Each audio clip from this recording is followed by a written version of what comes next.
Good. Okay, ano ai me ke aloha kako. Mahalo for sharing your time with us in person and online. Today, leaders from the National Telecommunications and Information Administration's Tribal Broadband Connectivity Program and the Department of Hawaiian Homelands will announce new details on an 8-figure investment in the expansion of broadband internet access to thousands of underserved households on Hawaiian homelands across the state. Today, you'll hear from the following individuals in this order: NTIA Associate Administrator Doug Kinkoff, Lieutenant Governor Sylvia Luke, and Department of Hawaiian Homelands Deputy Director Katie Lambert.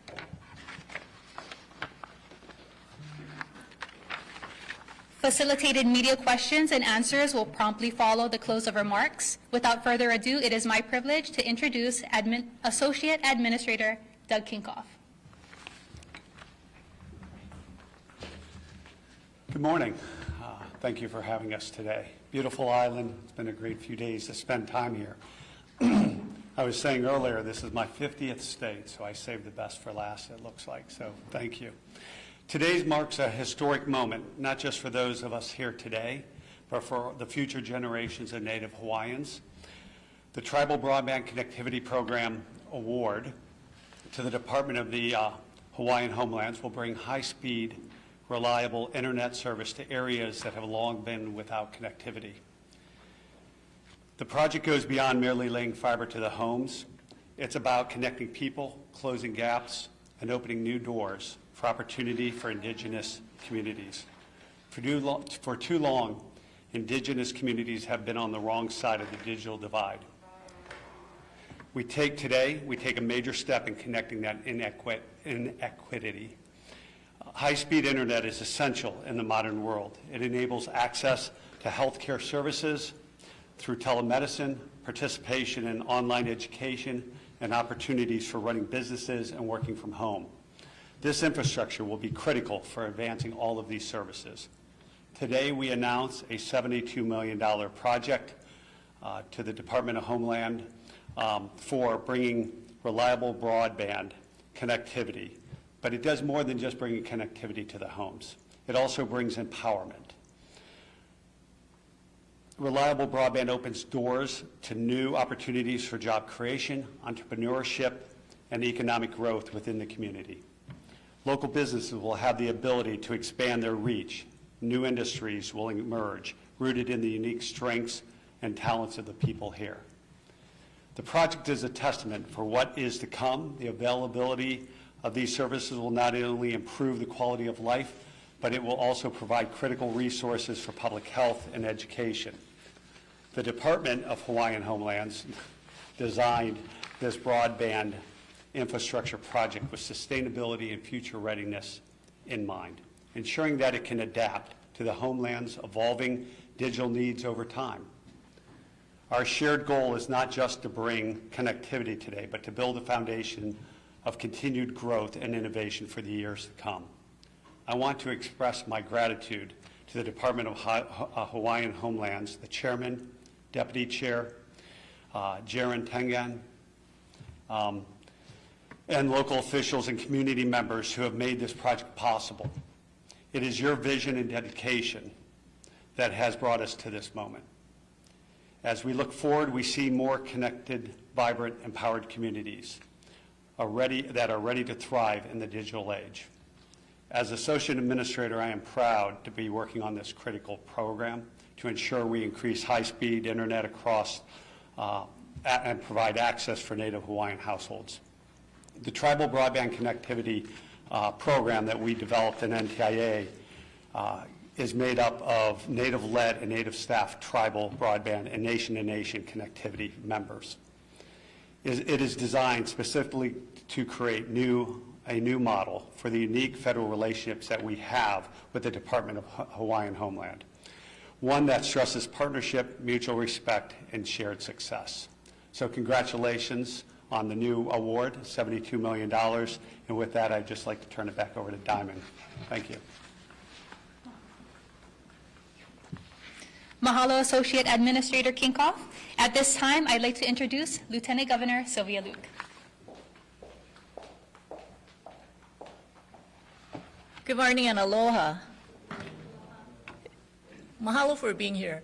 You know, this is such a historic day, and last year when we launched this initiative called Connect Kako is state's initiative to ensure that every home, every household has availability for high-speed, reliable internet service. Coming out of the struggles of the pandemic, we realized connectivity and reliable internet is not just something that is nice to have, but it's a necessity, whether it is for online learning, whether it is for opportunity from work from home. But in rural communities, even healthcare access depends on reliable internet. I was just on Lanai this past weekend, and you can't get reliable internet on Lanai, even at the airport. And can you imagine what that does to individuals' quality of life in many of these communities and many of our disparate neighborhoods? For our efforts in Connect Kako and our efforts to provide that internet, that vital service, we are just so thankful to the NTIA, and we're thankful to Associate Administrator Kinkoff and his team. If we take a look at the entire state, the struggle to ensure that we have reliable internet everywhere starts right here to serve our native population. If we are able to connect all the homestead communities, if we are to provide reliable internet service through all the homestead communities, then we are touching every island in the state. With that, I want to recognize some very special individuals. In addition to Administrator Kinkoff and his team, NTIA, mahalo for being here, we have Chair Kali Watson, Deputy Chair of Hawaiian Homelands, Katie Lambert. But the person who really did a lot of the groundwork is Jaren Tengan and your team. And so mahalo to all of you folks for recognizing this essential need for our people. But in addition to that, I really have to thank the legislators as well, and many of them are here today. Senator Tim Richards, who will be heading up the Hawaiian Affairs Committee in the Senate, and Representative Darius Kila and Representative Lisa Martin, who are here, and they represent our homestead community out in Nanakuli and out in Waimanalo, and we depend on legislators to make sure that we find out what is needed in our communities and bring those concerns back so that we can serve them better.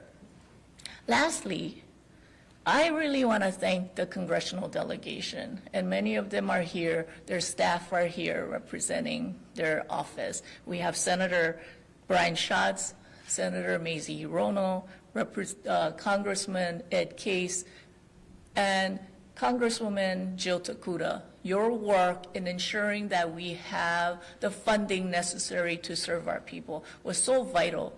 But I especially want to thank Senator Schatz and his team. They work countless hours with our office, with the HHL, to help cure many of the process.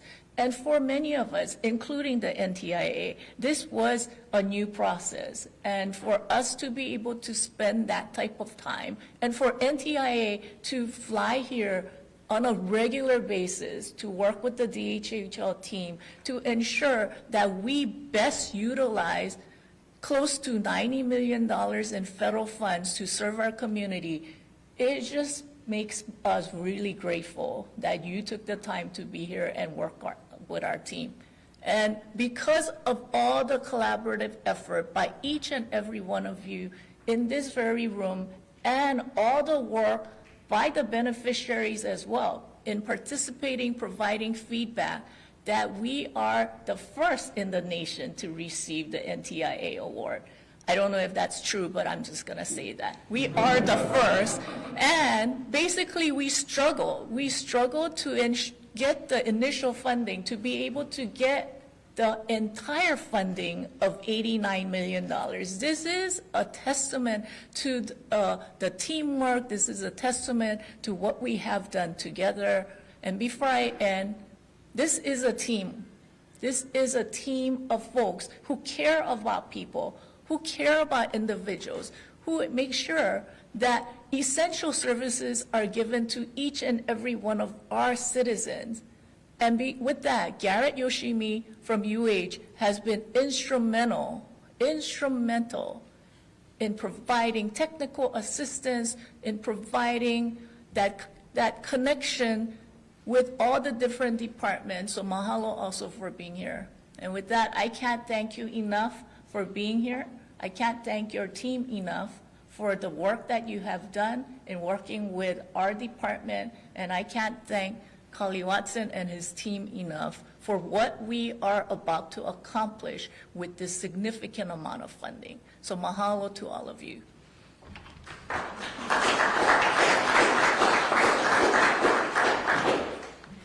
Mahalo, Lieutenant Governor Luke. Now, please welcome Katie Lambert, Deputy Director of the Department of Hawaiian Homelands. Aloha, everyone. It's always hard to follow after the Lieutenant Governor. She's such a natural speaker. But on behalf of the Department of Hawaiian Homelands and our beneficiaries, this TBCP grant will enable the Department of Hawaiian Homelands to bring high-speed internet, digital education programs, and new community centers to our homesteads across the Pai'aina. This $72 million grant is about more than just connectivity. It's about opening doors to opportunity through education, employment, and access to healthcare and other essential services. It's about ensuring our keiki have every opportunity to succeed. And it's about making sure our kupuna have assistance staying in touch with loved ones and connecting to essential services. These funds will be used to connect underserved homesteads and to connect thousands of planned housing developments that are being funded by Act 279. I want to thank Senator Schatz for his work to make the NTIA grant happen. We would not be here today without his advocacy on behalf of the beneficiaries of the Hawaiian homelands. Mahalo, of course, to our federal partners at NTIA for supporting this vision, and thank you, Assistant Secretary Alan Davidson and Associate Administrator Doug Kinkoff. I also want to recognize Governor Green for taking decisive action to ensure our homesteads stay connected while we lay the groundwork for new broadband connections to our communities. Mahalo to Lieutenant Governor Sylvia Luke for her leadership of Connect Kako, our state's broadband initiative, and for her ongoing efforts to help our homesteads. Finally, echoing the Lieutenant Governor, very special thanks to our DHHL staff led by Jaron Tengen. Without them, none of this would have been possible. We are excited to continue working together to achieve lasting and positive change for the people of the Hawaiian homelands. Mahalo.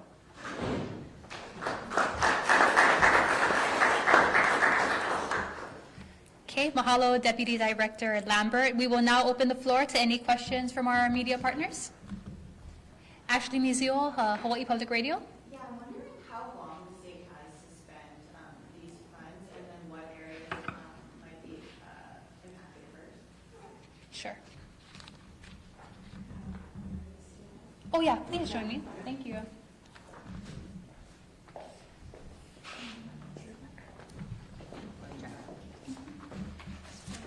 So the window of build will be for 4 years, with the ability to extend beyond the 4 years at the request of the Department of Homeland.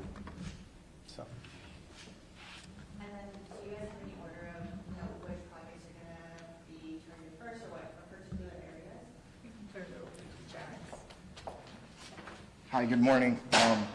The areas that we're looking at are Molokai, Kauai, the Big Island, Maui, and Oahu. And then, does this have any impact on the areas that were being served by the telecommunications? Yes, it does. And like how so? Okay. That's a good question. So how it impacts it is those areas are remote and rural. So this grant was made to connect those rural communities. It also helps us increase competition, so we are able to avoid a situation like Sandwich Isles again. Does this mean that these funds would be used on infrastructure that DHHL would then own? That's a good question. No, you're good. Going going back to the question, question on sandwich aisles.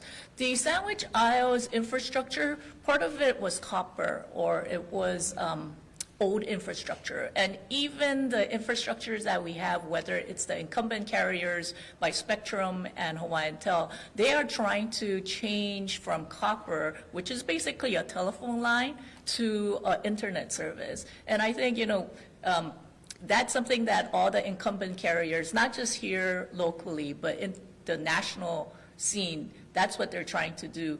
When Sandwich Isle started, it was basically a telephone service. And because of that, whether the efforts currently is duplicative, it's not really an issue, only because what we're now trying to do is provide high-speed fiber connection as opposed to the old telephone lines.